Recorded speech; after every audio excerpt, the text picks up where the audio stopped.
नमस्कार। इस वीडियो में हम लोग करंट अफेयर्स को देखने वाले हैं जो कि MCQ बेस्ड होगा। तो पहला प्रश्न आपके लिए, नारी शक्ति वंदन अधिनियम किस विषय से संबंधित है? ए. लोकसभा और राज्यों की विधानसभाओं में महिलाओं के लिए सीटों का आरक्षण। बी. संसद और राज्यों की विधानसभाओं में महिलाओं के लिए सीटों का आरक्षण। सी. संसद और राज्यों के विधानमंडलों में महिलाओं के लिए सीटों का आरक्षण। डी. लोकसभा और राज्यों तथा केंद्र शासित प्रदेशों की विधानसभाओं में महिलाओं के लिए सीटों का आरक्षण। महिलाओं के लिए सीटों के आरक्षण का तो प्रावधान है ही, लेकिन आपको यह बताना कि कहाँ पर। तो इसका उत्तर होगा ए. लोकसभा और राज्यों की विधानसभाओं में महिलाओं के लिए सीटों का आरक्षण किया गया है। यहाँ ध्यान देने वाली बात यह है कि यह आरक्षण 1/3 सीटों के लिए किया गया है, यानी नियरली 33%, लगभग 1/3। और केंद्र शासित प्रदेशों में केवल दिल्ली विधानसभा की ही चर्चा इस अधिनियम में की गई है, जहां पर महिलाओं के लिए सीटों का आरक्षण का प्रावधान किया जाएगा। केवल लोकसभा और राज्यों की विधानसभाओं में ही सीटों का आरक्षण किया गया है, न तो राज्यसभा में, न ही राज्यों के विधान परिषद में आरक्षण का प्रावधान किया गया है। एक चीज़ और ध्यान देने वाली बात यह है कि अभी पांडिचेरी की विधानसभा के लिए भी ऐसा प्रावधान नहीं किया गया, हालांकि सरकार आगे जम्मू कश्मीर और पांडिचेरी में भी इस आरक्षण की व्यवस्था करने वाली है। अगला प्रश्न, वर्तमान लोकसभा में महिला सांसदों की संख्या कितनी है? ए. 85, बी. 92, सी. 82, डी. 95। तो इसका उत्तर होगा 82। वर्तमान लोकसभा में महिला सांसदों की संख्या 82 है, जो कि लगभग 15% के बराबर है। अगला प्रश्न, नारी शक्ति वंदन अधिनियम कौन सा संविधान संशोधन विधेयक है? ए. 108वां, बी. 128वां, सी. 118वां, डी. 125वां। नारी शक्ति वंदन अधिनियम 128वां संविधान संशोधन विधेयक के द्वारा लाया गया है। अगला प्रश्न, नारी शक्ति वंदन अधिनियम संविधान में कौन से अनुच्छेद शामिल कर रहा है? ए. 331A और 332A, बी. 330A और 332A, सी. 330A और 331A, डी. इनमें से कोई नहीं। कौन कौन से अनुच्छेद नए शामिल किए गए हैं? तो यहाँ पर अनुच्छेद 330A और 332A शामिल किए गए हैं। 330A के द्वारा लोकसभा में महिलाओं के लिए सीटों का आरक्षण किया जा रहा है और 332A के द्वारा विधानसभाओं में महिलाओं के लिए आरक्षण का प्रावधान किया जा रहा है। अगला प्रश्न, अनुच्छेद 243D पंचायती राज संस्थाओं में महिलाओं के लिए कितने स्थानों के आरक्षण का प्रावधान करता है? अनुच्छेद 243D के द्वारा पंचायती राज संस्थाओं में महिलाओं के लिए कितने स्थानों का आरक्षण किया गया है? ए. 1/3, बी. आधा, सी. 1/3 से कम नहीं, डी. आधा से कम नहीं। तो इसका उत्तर होगा 1/3 से कम नहीं। स्थानीय शासन राज्य सूची का विषय है, इसलिए 20 राज्यों ने महिलाओं को स्थानीय निकायों में 50% आरक्षण दिया है। हालांकि जब यह 73वें और 74वें संविधान संशोधन के द्वारा आरक्षण दिया गया था, तो उस समय 1/3 ही केंद्र ने कानून बनाया था, लेकिन राज्यों ने इसे बढ़ाकर 50% कर दिया। और ऐसा करने वाले 20 राज्य हैं। इनमें आंध्र प्रदेश, असम, बिहार, छत्तीसगढ़, गुजरात, हिमाचल प्रदेश, झारखंड, कर्नाटक, केरल, मध्य प्रदेश, महाराष्ट्र, उड़ीसा, पंजाब, राजस्थान, सिक्किम, तमिलनाडु, तेलंगाना, त्रिपुरा, उत्तराखंड और वेस्ट बंगाल आदि शामिल है। अगला प्रश्न, स्थानीय निकायों में महिलाओं के लिए 50% सीटों के आरक्षण का प्रावधान करने वाला पहला राज्य कौन सा है? ए. सिक्किम, बी. केरल, सी. पश्चिम बंगाल, डी. बिहार। तो ऐसा करने वाला पहला राज्य है बिहार। बिहार में 2006 में ही स्थानीय निकायों में महिलाओं के लिए 50% सीटों का आरक्षण किया गया। भारत में लोकसभा और विधानसभाओं में महिलाओं के आरक्षण के लिए विधेयक संसद में पहली बार कब पेश किया गया था? ए. 2023, बी. 2002, सी. 1997, डी. 1996। तो इसका उत्तर होगा डी. 1996। जब HD देवगौड़ा प्रधानमंत्री थे, उसी समय यानी आज से 27 साल पहले ही 1996 में महिलाओं के आरक्षण से संबंधित बिल लाया गया था, लेकिन वह बिल लोकसभा में ही पास नहीं हो सका। ऐसे कई नेताओं ने फाड़ कर फेंक दिया और तरह तरह की टिप्पणियाँ की, जो कि चिंताजनक थी। बाद में अटल बिहारी वाजपेयी की सरकार के समय भी 1997, 1998, 1999, 2002 और 2003 में यानी 5 बार इस बिल को लोकसभा में पेश किया गया, लेकिन यह बिल पास नहीं हो सका। मनमोहन सिंह की सरकार के समय 2010 में इसे राज्यसभा में पेश किया गया और वहाँ पर यह पारित भी हो गया, लेकिन इसे लोकसभा में पेश नहीं किया जा सका। अगला प्रश्न, नारी शक्ति वंदन अधिनियम के कानून बनने के बाद लागू होने की तिथि से कितने वर्षों के लिए महिलाओं के लिए लोकसभा और विधानसभाओं में आरक्षण का प्रावधान किया गया? यह जो बिल जब कानून बन जाएगा तो इसे लागू करने के कितने सालों तक महिलाओं का आरक्षण मिलता रहेगा? ए 15 वर्ष, बी 18 वर्ष, सी 20 वर्ष, डी 21 वर्ष। तो इसका उत्तर होगा 15 वर्ष के लिए आरक्षण का प्रावधान किया जा रहा है, यानी 67 क्लॉज है 15 वर्ष के लिए। 15 वर्ष के बाद अगर आगे और आरक्षण को बढ़ाना पड़ेगा तो इसके लिए लोकसभा और राज्यसभा की सहमति लेनी होगी। आगे, नारी शक्ति वंदन अधिनियम के कानून बनने के बाद लागू होने के लिए क्या शर्त पूरी होनी चाहिए? ए लोकसभा की सीटों का परिसीमन, बी लोकसभा की सीटों में वृद्धि, सी ए और बी दोनों, डी इनमें से कोई नहीं। तो इसका उत्तर होगा लोकसभा की सीटों का परिसीमन, क्योंकि अधिनियम में यह स्पष्ट रूप से लिखा हुआ है कि पहली जनगणना के समीचीन आंकड़ों के प्रकाशित होने के बाद परिसीमन किए जाने के बाद आरक्षण लागू होगा। यानी दो शर्तों को पूरा किया जाना जरूरी है वास्तव में। एक तो पहले जनगणना की जाएगी, फिर उसके आंकड़े प्रकाशित होंगे, तब उसके बाद एक परिसीमन आयोग का गठन होगा और उसके बाद ही आरक्षण लागू हो सकेगा। अगला प्रश्न, संविधान के किस अनुच्छेद के अंतर्गत परिसीमन आयोग का गठन किया जाता है? ए अनुच्छेद 80, बी अनुच्छेद 81, सी अनुच्छेद 82, डी अनुच्छेद 79। तो जनगणना के पश्चात पुनः समायोजन की व्यवस्था अनुच्छेद 82 में की गई है। इसी के अंतर्गत यह जो पुनः समायोजन का कार्य, रीएडजस्टमेंट का कार्य है, वह एक परिसीमन आयोग करता है और उसका गठन करने के लिए सरकार एक परिसीमन कानून लाती है और यह आयोग ही लोकसभा और राज्य विधानसभाओं के निर्वाचन क्षेत्रों की संख्या और उनकी सीमाओं का पुनर्निर्धारण करता है। अनुच्छेद 80 में राज्यसभा की संरचना की चर्चा है, 81 में लोकसभा की संरचना की चर्चा और 79 में संसद के गठन की बात की गई है। अगला प्रश्न, परिसीमन आयोग के विषय में क्या सत्य नहीं है? ए इसके अध्यक्ष सर्वोच्च न्यायालय के वर्तमान या रिटायर्ड न्यायाधीश होते हैं, बी विभिन्न राजनीतिक दलों के MP MLA होते हैं, MP MLA इसके सदस्य होते हैं, इसके निर्णय को संसद नहीं बदल सकती है, डी इसके निर्णय को सर्वोच्च न्यायालय में चुनौती दी जा सकती है। तो परिसीमन आयोग के विषय में क्या सत्य नहीं है? इसके अध्यक्ष सर्वोच्च न्यायालय के वर्तमान या रिटायर्ड न्यायाधीश होते हैं, बी विभिन्न राजनीतिक दलों के MP MLA इसके सदस्य होते हैं, इसके निर्णय को संसद नहीं बदल सकती है, डी इसके निर्णय को सर्वोच्च न्यायालय में चुनौती दी जा सकती है।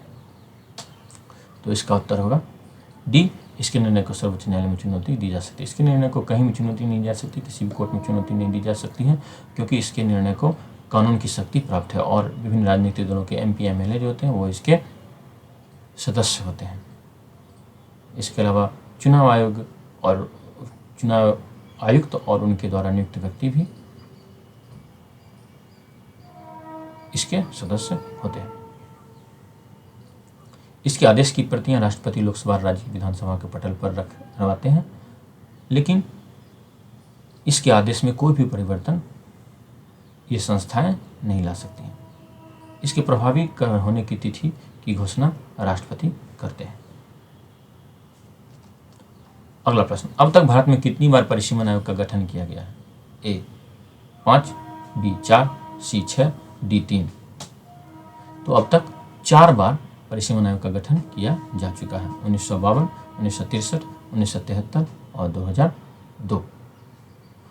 हालांकि संविधान में यह प्रावधान है कि प्रत्येक जनगणना के बाद एक परिसीमन आयोग का गठन होगा और उसके पश्चात राज्यों में लोकसभा सीटों की संख्या, लोकसभा के देश में पूरे देश में लोकसभा की सीटों की संख्या, राज्यों में लोकसभा की सीटों की संख्या, उनकी सीमाओं का निर्धारण, विधानसभा की सीटों की संख्या, उनकी सीमाओं का निर्धारण इत्यादि कार्य वह परिसीमन आयोग ही करेगा। लेकिन जनगणना तो कई बार हो चुकी है, लेकिन अब तक केवल 4 बार ही परिसीमन आयोग का गठन किया गया है। अगला प्रश्न, नुआखाई क्या है? ए पश्चिमी उड़ीसा की एक मिठाई, बी एक कृषि संबंधी पर्व, सी पूर्वोत्तर भारत का एक पारंपरिक वस्त्र, डी छत्तीसगढ़ की एक जनजाति। नुआखाई क्या है? नुआखाई एक कृषि संबंधी पर्व है जो पश्चिमी उड़ीसा, छत्तीसगढ़ और झारखंड में मनाया जाता है।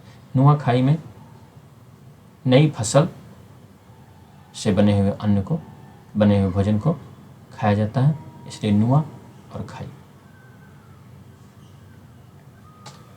भारत के निर्वाचन आयोग ने युवा मतदाताओं को शिक्षित और प्रेरित करने के लिए किस कार्टून पात्र का प्रयोग करने का निर्णय लिया? ए स्पाइडरमैन, बी चाचा चौधरी, सी सुपर कमांडो ध्रुव, डी मोटू पतलू। तो इसका उत्तर होगा चाचा चौधरी और साबू।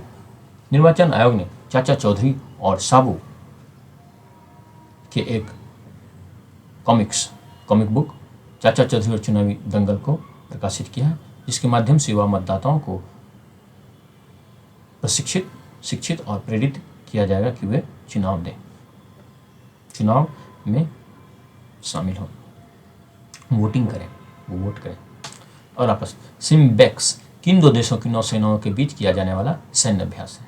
ए भारत सिंगापुर, बी भारत श्रीलंका, सी भारत स्पेन, डी इनमें से कोई नहीं।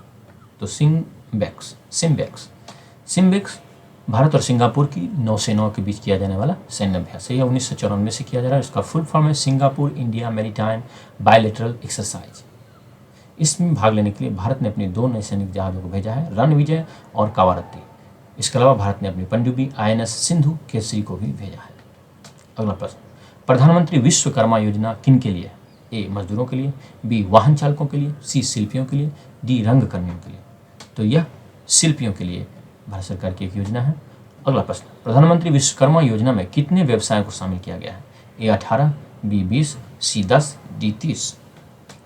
तो प्रधानमंत्री विश्वकर्मा योजना में 18 व्यवसायों को शामिल किया गया है, जैसे बढ़ई, नाव निर्माता, हथियार बनाने वाले, लोहार, हथौड़ा बनाने वाले, ताला बनाने वाले, सोना के कार्य करने वाले, कुम्हार, मूर्तिकार, पत्थर तोड़ने वाले, मोची, राजमिस्त्री, टोकरी बनाने वाले, गुड़िया बनाने वाले, खिलौने बनाने वाले, नाई, माला बनाने वाले, धोबी, दर्जी, मछली पकड़ने वाले इत्यादि शिल्पकारों को शामिल किया गया है। प्रधानमंत्री विश्वकर्मा योजना का शुभारंभ कब हुआ? ए 17 सितंबर 2023, बी 18 सितंबर 2023, सी 14 सितंबर 2023 या डी 5 सितंबर 2023। तो इसे लागू किया 17 सितंबर 2023 को, जिस दिन विश्वकर्मा पूजा पर्व मनाया जाता है।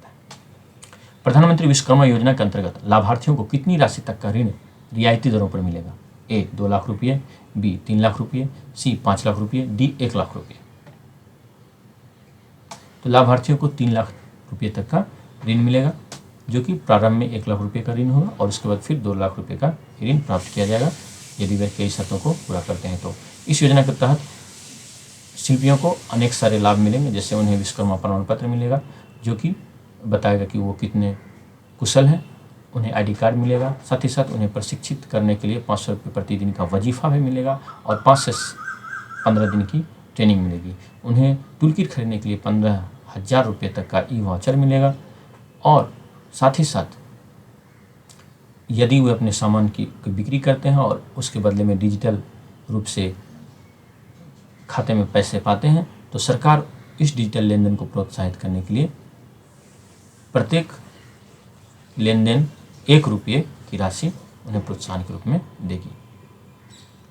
यानी 100 लेन देन की मासिक सीमा तक की होगी, तो 100 रुपये महीने अतिरिक्त उन्हें मिलेगा।